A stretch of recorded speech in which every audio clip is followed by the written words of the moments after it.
Ny fiangonana Kristambasy Madagasikara dia faly miara-banao indray amin'ny anaran'i Jesosy amin'izao talata faraka ambin'ny folo ny volana febroary izao, ary manonona ny fiadanan'ny tompo ho an'ny tsirairay avy amin'ny anaran'i Jesosy.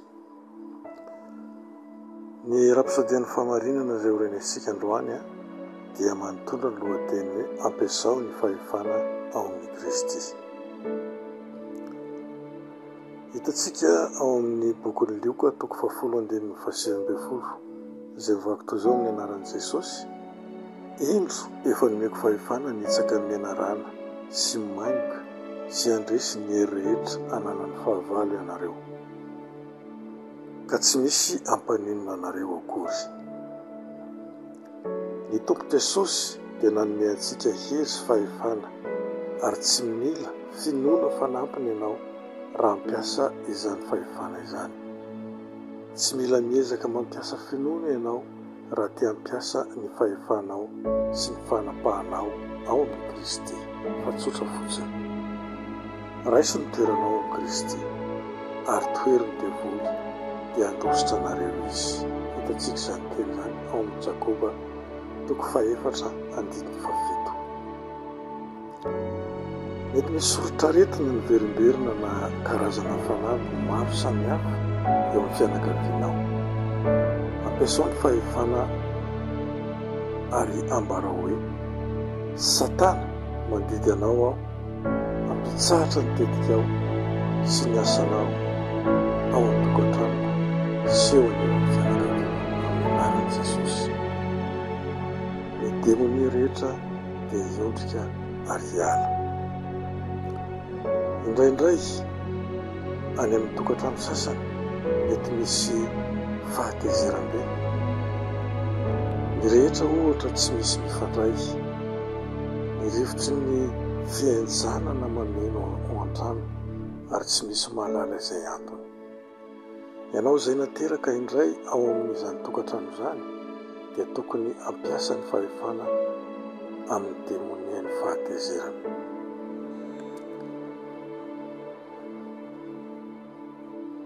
Mitadiava toerana mangina ivavahana dia ambarao avy eo ny fanahy ny fahatezerana mivoha amin'ity tokantrano ity. Tsy mila mitabataba na mitsambikimikiny ianao, mitenena fotsiny miaraka amin'ny fahefana ary didio ny devoly hiala. Hoy Jesosy Tompo ao amin'ny Marka toko 4:17 mivaky toy izao amin'ny anaran'i Jesosy: ary izao famantarana izao no anaraka izay nino amoaka demonia amin'ny anarako izy. Ao amin'ny Matio toko 10:17 dia milaza hoe: sitrano ny marary, diovo ny boka, atsangany ny maty, roay ny demonia. Raha vao mahita na mifanena amin'ny toe-javatra izany no ny asan'ny devoly na ny fanapahany ianao, dia aza mifampiraharaha aminy. Ampiasao ny fahefana nomeny Kristy ianao. Raiso ohatra any amin'ny toerana iray ianao izay misy zaza manomboka manao krizy na mifanintonintona, roay ny devoly ary didio tsy hiverina intsony. Ambarao avy eo ny fahasalamana feno sy ny fahalavorariana ho an'io zaza io.